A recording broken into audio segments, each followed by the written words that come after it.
Conexión informativa al aire.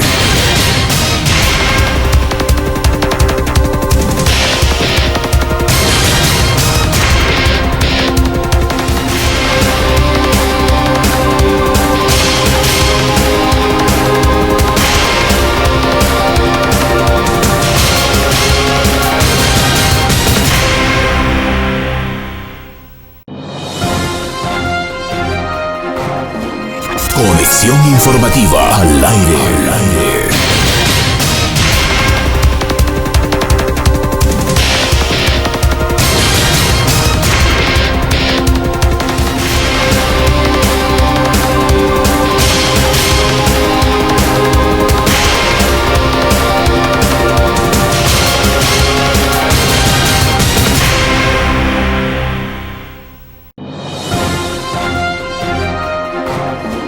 Conexión informativa al aire.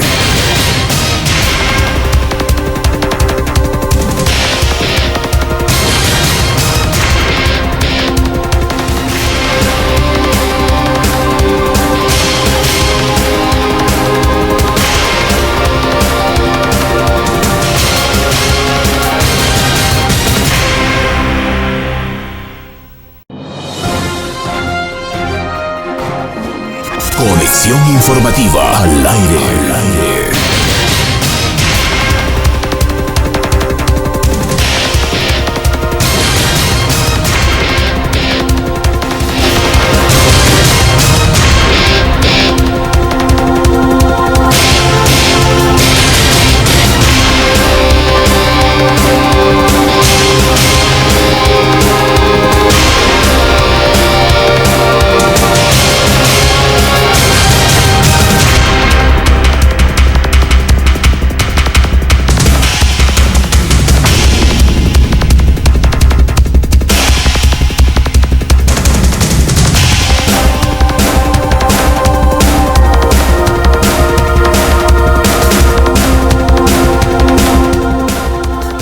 De acuerdo, estamos en conexión informativa para nuestro espacio de entrevistas. En este día miércoles tenemos de invitado al abogado Julio León. Él es candidato para asambleísta provincial por Unión Ecuatoriana, lista 19. Con él conversaremos sobre las propuestas que tienen para llegar al legislativo, a la Asamblea Nacional, dadas las elecciones que ya se acercan, por cierto, están cerca ya para el 7 de febrero. Entonces vamos a empezar primero dando la bienvenida a nuestro invitado en esta mañana a Radio Toquilla. ¿Cómo estamos? Saludos, le saluda Freddy Libicura. Respetuoso para usted y su prestigioso medio de comunicación. Igual pues para todos los habitantes de los cantones Gualaceo, Sevilla de Oro, Paute, Chordelej y Sixiga, donde cubre este prestigioso medio de comunicación. De acuerdo, gracias entonces por el saludo también a nuestros amigos oyentes. Empecemos entonces ya hablando de lo que es su perfil, desde sus estudios, su vida académica, de pronto algunos cargos en el espacio público, que nos dé a conocer entonces. Bueno, soy un activista social de hace unos 30 años. Mi vida social política la inicio muy temprana edad. A los 16 años yo dirigía ya un club deportivo de mi parroquia. A los 18 años ya era dirigente de una comuna, presidente del cabildo de una comuna. Posteriormente fui presidente o coordinador de las comunas de la SUAY. Luego fundé la Asociación de Organizaciones Campesinas Nuestra Tierra, desde donde pues se podía trabajar con diferentes sectores comunitarios. Posterior a eso fui miembro de la Junta Directiva del CREA en ese entonces, en representación asimismo de los diferentes sectores sociales organizados. Fundé también el Movimiento de Integración Ciudadana, al cual todavía dirijo, estoy al frente. También estuve como director de PRODEC, un centro de capacitación, que en ese entonces pues capacitaba a los diferentes sectores artesanales, gremiales, etc. Finalmente estuve también como concejal del Cantón Cuenca en el periodo 2009-2014 y pues ya como profesional he estado gerenciando algunas empresas en la ciudad de Cuenca. Estudié en la Escuela Miguel Moreno de la parroquia San Bartolomé del Cantón Siksik. Mis estudios secundarios los realicé en el colegio Carlos Cueva Tamariz de la ciudad de Cuenca, y finalmente pues mi carrera universitaria en la Universidad Nacional de Loja. Estoy siguiendo un masterado sobre Derecho Societario. Usted es oriundo del Cantón Sixi. Soy oriundo de la parroquia San Bartolomé. De acuerdo, entonces, para tener presente ese dato también. De acuerdo, ¿cómo ha sido ahora esa vinculación al movimiento, al partido Unión Ecuatoriana? También últimamente se conoció, bueno, a finales del año anterior, de que retiraban su apoyo también a Giovanni Andrade con el binomio Catherine Mata. ¿Qué nos puede decir sobre esto? Bueno, el partido tuvo la posición respecto a retirarle el apoyo debido a algún problema que tuvo sobre la presentación del plan de trabajo, que seguramente se decía que tenía algunas copias de internet. Sin embargo, pues si revisamos, todos los presidentes sacan líneas generales del internet, hablamos de estadísticas, hablamos de diferentes aspectos económicos, de asuntos de globalización, que sacan justamente información de ahí, pero seguramente a este caballero se le fue la mano y fue más allá. Esa fue la razón por la que el partido lo quitó el apoyo, pero quienes estamos al frente en las diferentes provincias estamos pues trabajando para el objetivo que nos hemos propuesto. Ahora, ¿cuál es el objetivo de usted o qué fue lo que lo motiva para ser candidato para la Asamblea Provincial? Bueno, es un deber cívico, ¿no? Y una responsabilidad moral de todos los ecuatorianos, mucho más de los azuayos, que de alguna manera, pues teniendo sectores vinculados como es el nuestro, hacia el desarrollo, queremos pues tener nuestra participación. De todas maneras, el Azuay ha tenido ya muchas personas que han estado al frente como ministros, como asambleístas indiscutiblemente, y pues este es el momento en que también este sector tiene que hacer presencia y exigir con dignidad lo que no se ha hecho hasta ahora, pues Azuay ha sido olvidado por décadas de décadas. Tenemos dos países, digamos, dentro del propio Ecuador. De Riobamba para arriba tenemos uno, y para el sur tenemos otro que ha sido postergado en todos los aspectos. Si solamente vemos en materia vial, vemos la diferencia abismal que hay. Entonces es necesario que gente que estamos desde el pueblo salgamos con dignidad a reclamar y a exigir los derechos que le corresponde a la provincia de la Azuay. En ese marco, ya, ¿cuáles son las propuestas o los ejes en los que trabajará Julio León, también siendo parte ya de Unión Ecuatoriana? Nuestro trabajo está sintonizado con ese clamor popular, con ese clamor del pueblo. Y así pues, por ejemplo, comenzamos uno en el aspecto de educación. Todos los partidos han dicho y han propuesto de que los bachilleres, los estudiantes deben tener o debe ser eliminado el acceso el examen de acceso a la universidad. Nosotros proponemos de la siguiente manera: se elimina pues el examen de acceso a la educación superior, lo que simplemente el examen que les da los puntajes de 800, 900, 1000 puntos, etcétera. Ese examen será eliminado porque muchos de los que aspiraban a seguir una carrera han tenido pues que ser obligados a seguir otra carrera, de tal manera que se entiende de que llegarían a ser profesionales frustrados porque no les dejan seguir la carrera que a la que tienen vocación. Entonces es necesario eliminarla, dando la oportunidad para que los bachilleres puedan ingresar a la universidad libremente. Pero también paralelo a eso hemos estado planteando una reforma a la LOES en la cual el estudiante que se matricule en una jornada reciba clases exclusivamente dentro de esa jornada. Hoy, si se matriculan en vespertino, le llaman por la mañana, por la tarde, por la noche.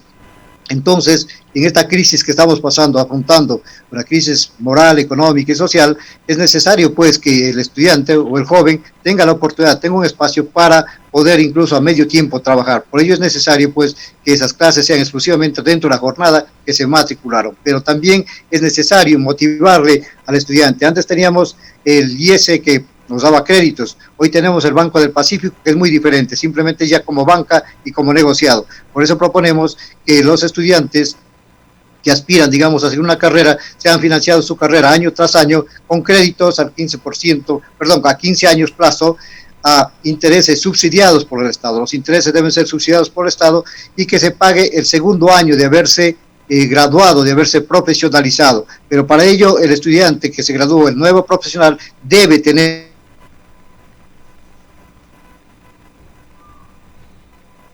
Sí, tener trabajo, y por eso proponemos que haya un incremento del 2%, tienen todas las entidades públicas. Esto no es para que han venido recibiendo incrementos dentro de los campos, sean gobiernos locales, sean gobiernos nacionales, han venido recibiendo el momento en que cualquier político ha entrado, les ha llevado y ha crecido la burocracia, y muchas veces han llegado gente que ni siquiera tiene la formación que requieren. Por lo tanto, lo que proponemos, ese 2% para esa juventud, es que sea exclusivamente dirigido para los profesionales recién graduados, ese 2%. De esa manera, pues, la juventud aspira a tener un trabajo digno y tiene un futuro. Hoy muchos de los profesionales tienen simplemente el título de adorno. Esto en el respecto al campo educativo, pero es necesario en nuestro país también la inversión.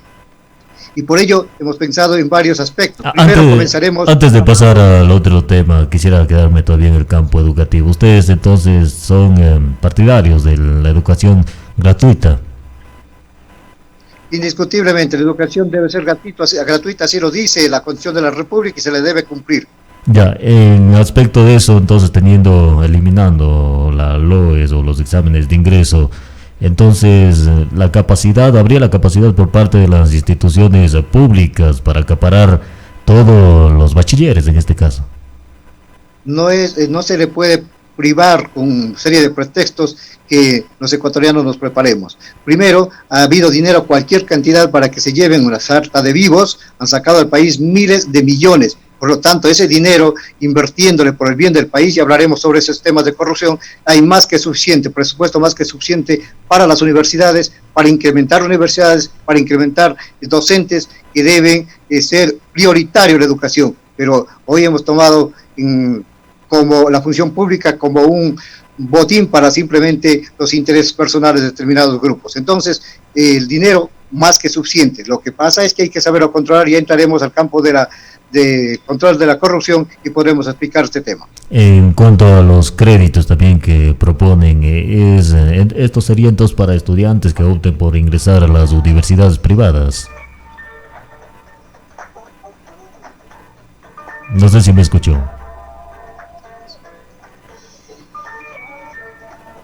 Bueno, me parece que tenemos algún problema de conexión justamente, y vemos un fondo, o escuchamos un fondo de alguna llamada que tuvo entonces nuestro candidato. Vamos a esperar nuevamente que se conecte. Ya estoy en... Ya, muchas gracias. Entonces ahora sí estamos conectados. Le repito la pregunta.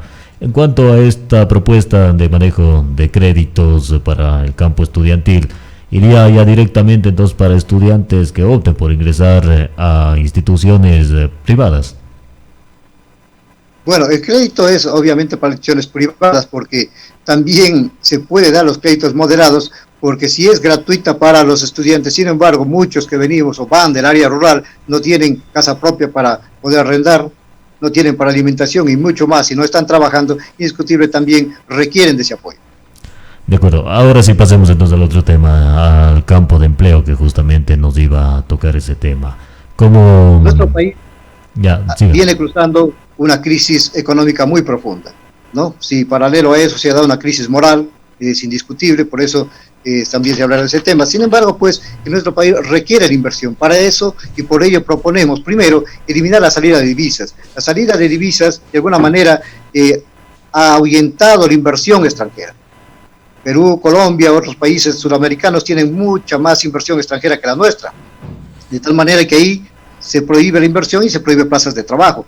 Es necesario tomar en cuenta de que esa inversión, al salir ese 5%, que es un gravamen que se paga, indiscutiblemente nadie viene si no hay esta seguridad, si no les hay rentabilidad, no van a venir las inversiones. Incluso esto ha generado que muchos capitales nacionales salgan y fuguen del país para recibir beneficios en otros países. Entonces es necesario quitar este impuesto que permita pues al inversionista invertir en este país para que puedan también generar plazas de trabajo. Tomemos en cuenta de que este 5%, si viene una inversión extranjera, encarece el producto o encarece la obra, de tal manera que es sumamente necesario eliminar este impuesto de salida de las divisas, pero también es paralelo a ello, es necesario también eliminar el pago anticipado a la renta.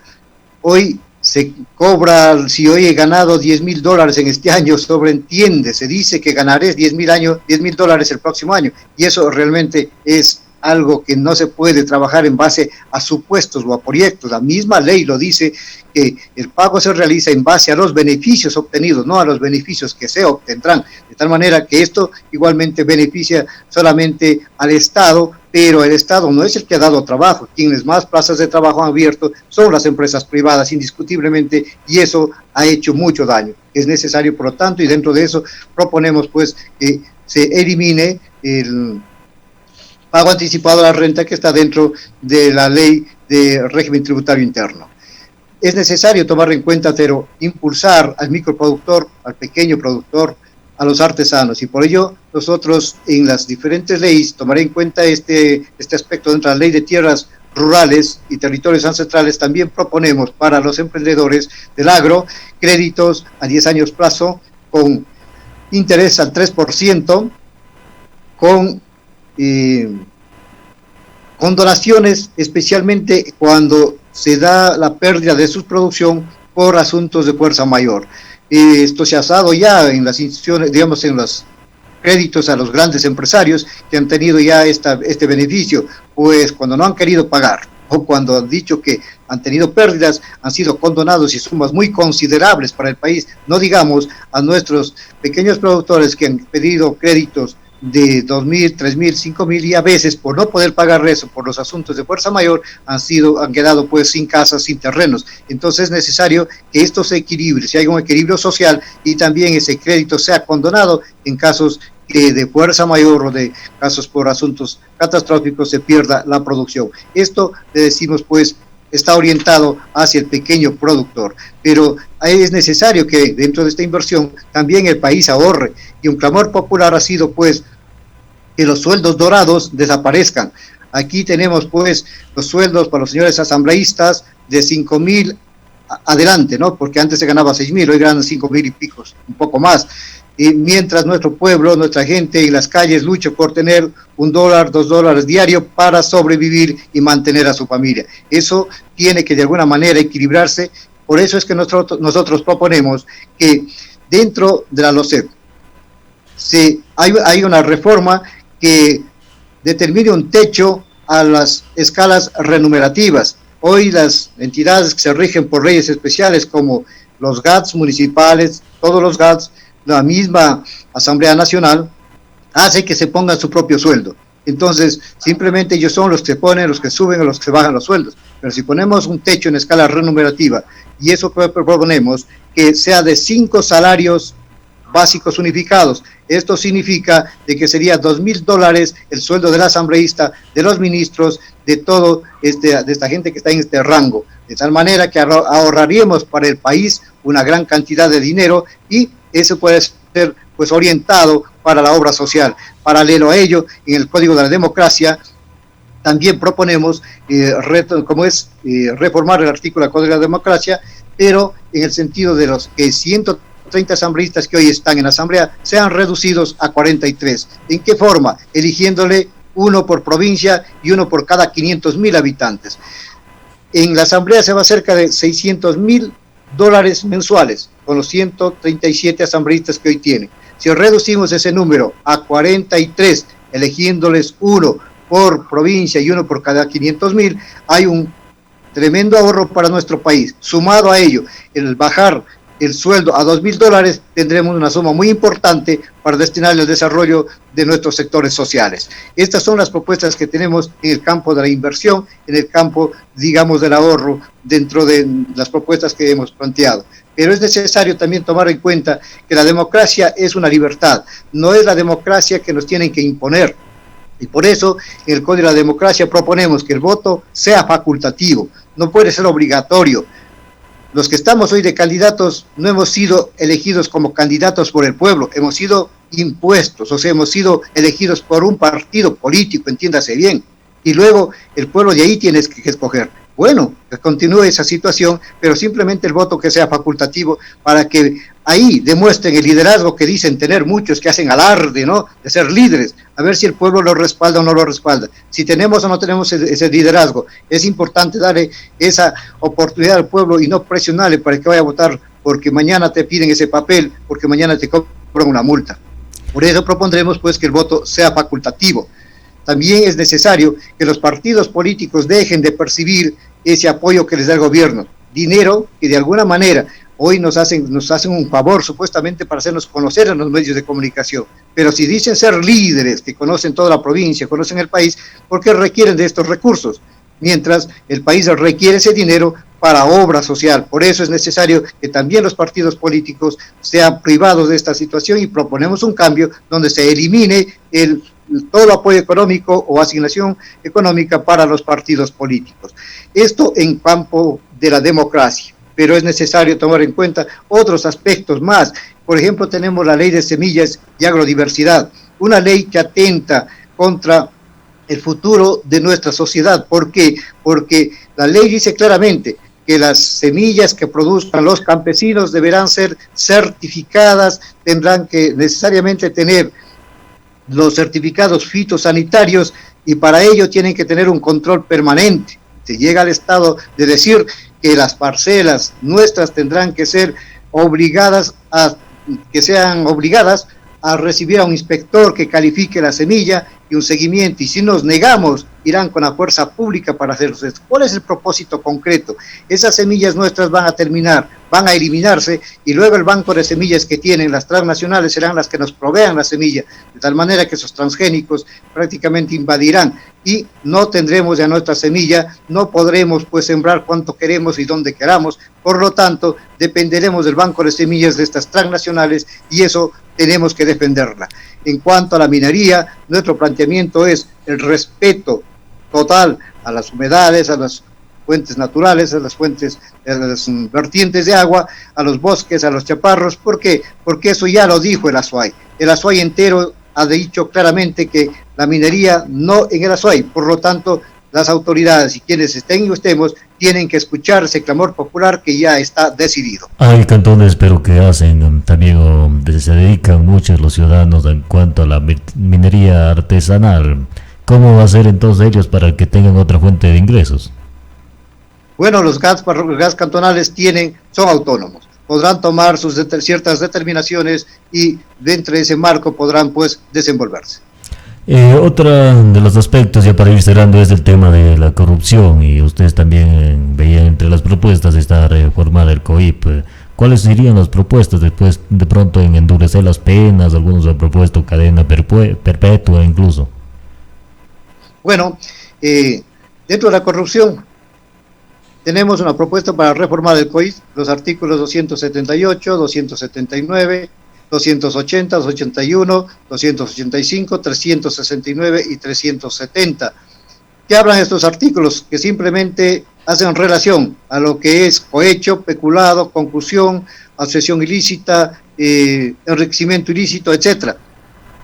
Estos artículos simplemente hay que agregarles hasta dónde están redactados y tendrá que decir en adelante.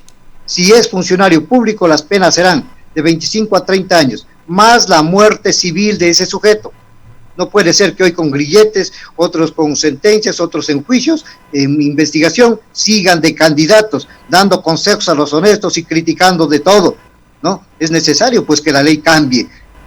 Por lo tanto, tiene que haber la muerte civil para ese sujeto, pero paralelo a ello, tiene que terminar con la confiscación de los bienes por el daño o por el valor del daño causado al país. Esto se propone en lo que es el COIP. ¿Por qué proponemos el cambio al COIP? Porque el COIP es el que manda a la cárcel o el que sanciona, digamos, este tipo de delitos. Es tan necesario cambiar en algo tan sencillo. No proponemos crear leyes. ¿Por qué? Porque las leyes que están ya creadas son demasiadas. Tenemos una biblioteca jurídica abundante en el país. Más de 30.000 leyes tenemos en el país.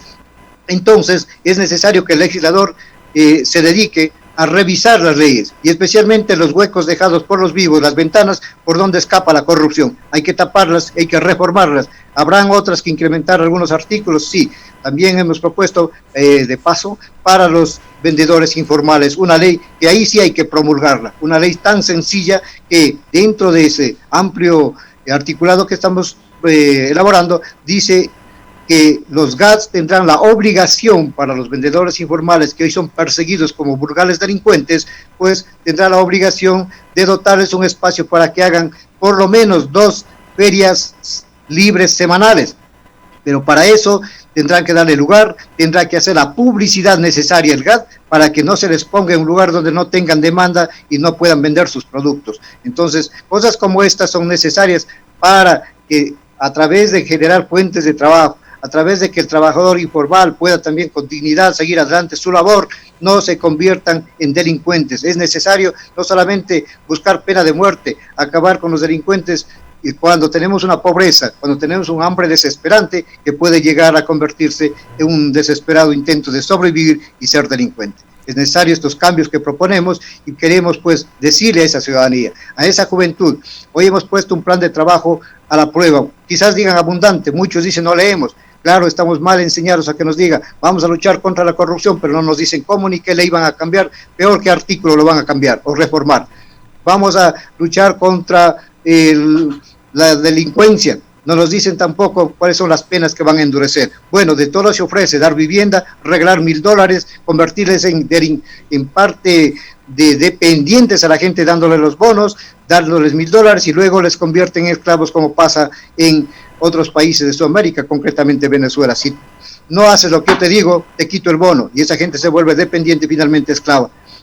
Un llamado a esa juventud. Bueno, ustedes, ¿quién encabeza la lista de Unión Ecuatoriana, lista 19? ¿Quiénes son los otros candidatos o el equipo de asambleístas para llegar al legislativo? Bueno, Azuay está integrado por quien les habla a la cabeza, encabezando la lista. Luego está como segunda la ingeniera Sofía Cobos, una joven líder de los grupos Juan 23. Tercero está un compañero dirigente de los sectores rurales, Galo Chillugalle, presidente, fue en 2 ocasiones de la parroquia, presidente de la Junta Parroquial de Quingeo. Cuarto está la doctora Marieta Zaruma, una profesional del área penalista, especialidad de la que se desenvuelve. Quinto tenemos un joven de 23 años, José Méndez, un joven deportista, dedicado a la música también. Entonces, esta es la lista que hemos puesto en consideración de los cuencanos, y como decía, pues, decirles a nuestros queridos azuayos, esta es la elección más complicada que tenemos. Tenemos primero una pandemia, pero hay la otra pandemia de la corrupción que hay que también frenarla, porque esa no va a tener fin. Entonces, es necesario que bajo estos parámetros de reflexión, el 27 de febrero, demos el voto totalmente responsable, pensando en el futuro de nuestros hijos, en el presente que vivimos y en el futuro de nuestros hijos. Hay una propuesta de nuestro movimiento Lista 19, léanlas, es importante leer, jóvenes, no podemos pensar de que dejar de leer. Si ustedes estudian e investigan, es necesario hacer un seguimiento a los señores candidatos, ver la vida que han dado, que han seguido y que han tenido, ver qué es lo que proponen en sus planes de trabajo y consignar su voto con absoluta reflexión y total responsabilidad. Ese llamado a esa juventud, que no solamente hoy dice la juventud no lee, simplemente le ponemos el TikTok y vota. No. Nuestra gente es muy inteligente, los jóvenes mucho más, que representan el presente y el futuro de nuestra patria. Le queremos agradecer por haber estado esta mañana en Toquilla Radio. Muchísimas gracias a usted y a toda esa radio audiencia muy respetable que nos ha escuchado. Un lindo día, buenas tardes. Buenos días. Muchas gracias. Estuvo con nosotros el abogado Julio León. Conexión informativa al aire.